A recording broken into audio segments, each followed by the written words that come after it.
Hello friends, I am Gian, the founding pastor of Victory Church here in Odessa, Texas.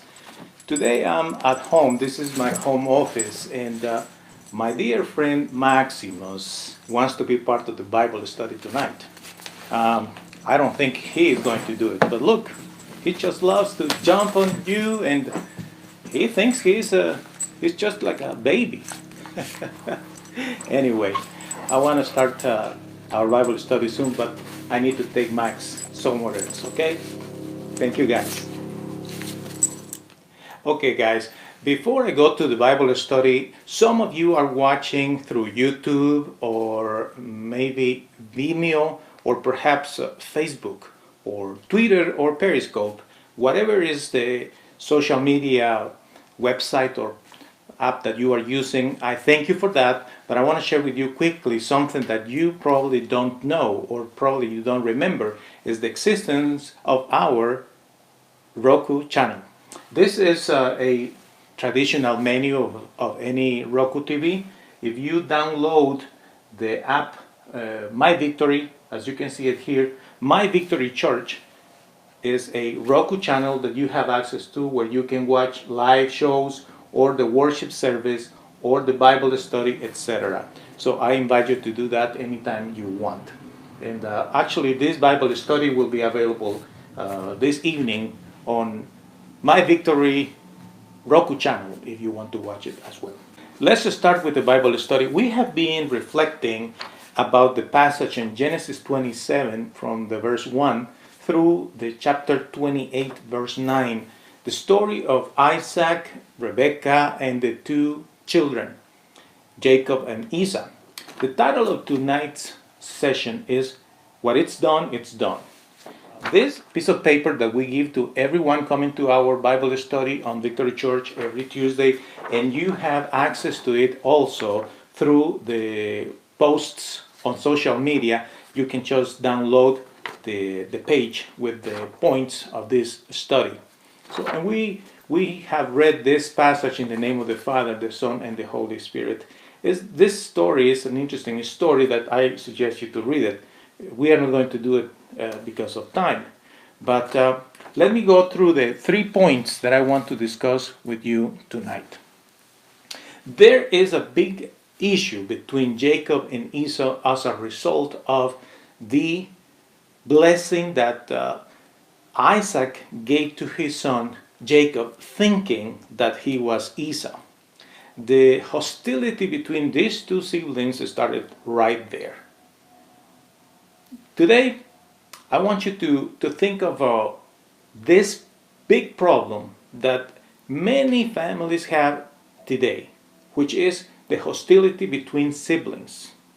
You know what is interesting? That the hostility in this particular case came as a result of an inheritance. Because actually, money in the Bible declares that the root of all evils is the love of money. Money creates a lot of problems between people, between siblings, between spouses, between members of the family, members of a church, members of a sport team, or whatever. The hostility here started because of that love of money, that interest of money. And as a result of that, these two siblings are in a big conflict. To the point that Esau said, I am going to kill my brother as soon as my father dies. Can you imagine that? The feelings in someone's heart to the point of wishing to kill one of his siblings. It reminds you probably the story of the movie Godfather, right? Michael killing his brother Fredo, and how much regret he had at the end of the movie. Well, sometimes it's not just Bible stories or movies. It's the reality in many families. Siblings that hate each other because of money. Sometimes parents are not being too wise in the way that they distribute the wealth or whatever it is they want to share with their kids. And as a result of that, animosity, hostility between two siblings. That is terrible And I don't think that families should go through that, but they do. So what is what we can do about these things? We need to learn to forgive and let it go.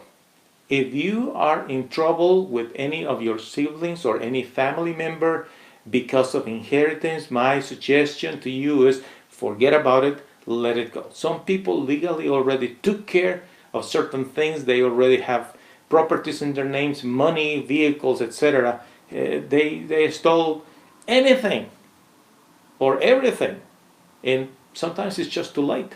Let it go. Forgive and let it go. That is something that we need to do today. The second point that I want to discuss with you is that Jacob was forced to leave the land. You know what is interesting? The blessing of Isaac was that he will be the leader of the new leader of the family, right? So supposedly Jacob will be in charge of all these possessions, all the wealth, the land, the employees, etc. But as a result of the fear that Esau, his brother, will kill him, Rebekah said to her son, "Son, you gotta go." And later Isaac said to him, "I agree with your mom. I think you need to go. It's better for you to leave the land." You know what?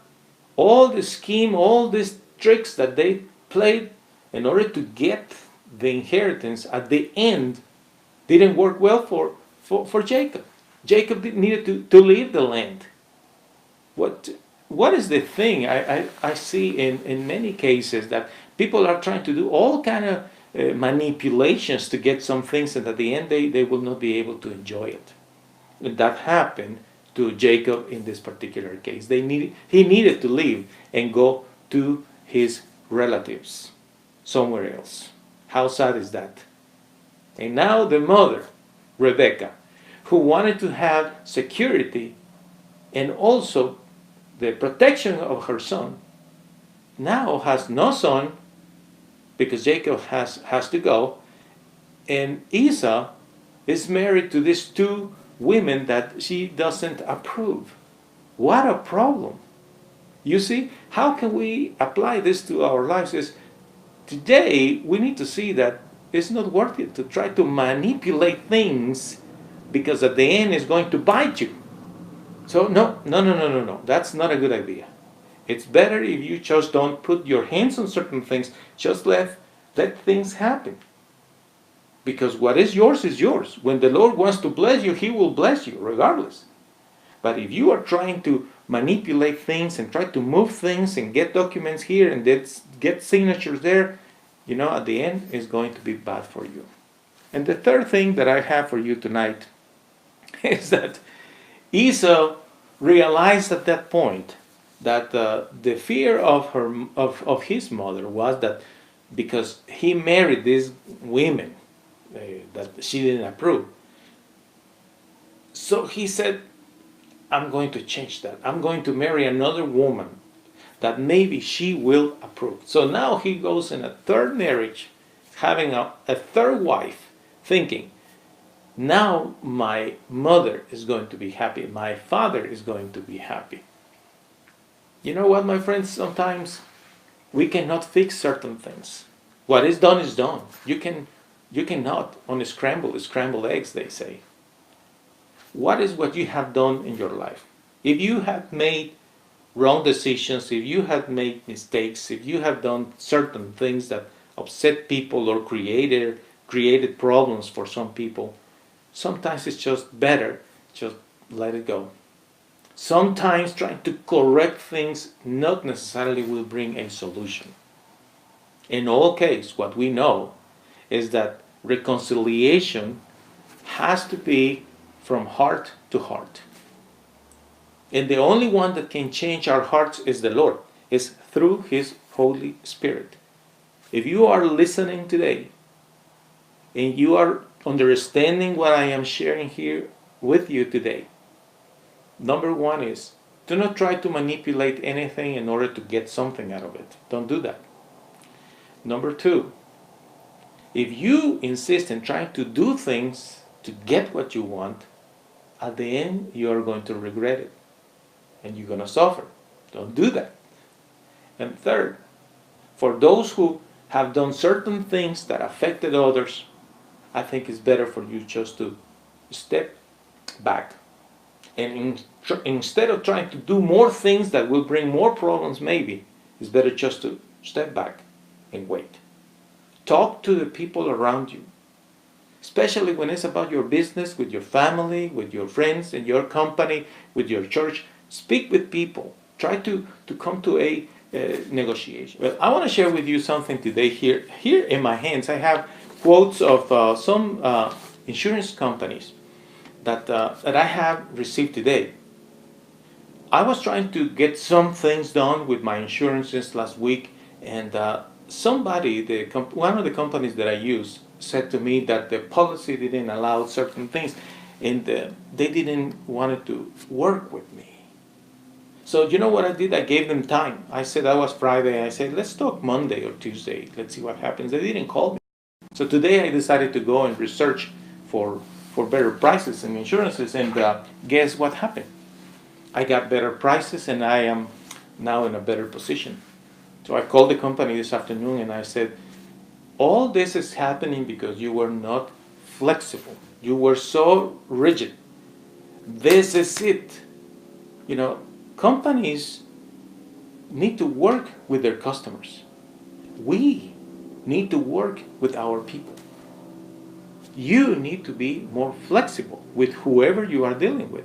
Because when we are so rigid and we try to do things so strictly, you need to be more flexible. You have to learn to have some exceptions to certain rules. Because sometimes, you know, when we are so rigid, we can lose it all.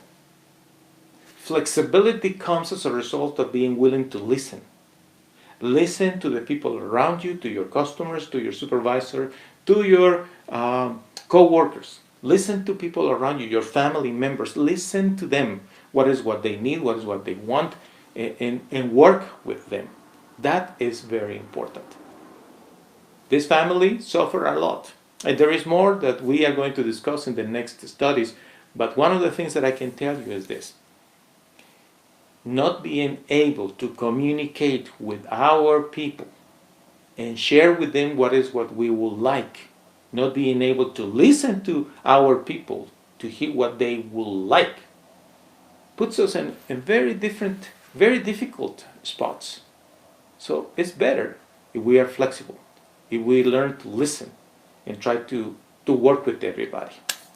So I wish that you will have a beautiful week, and thank you for watching. This is Gian from Victory Church. See you later.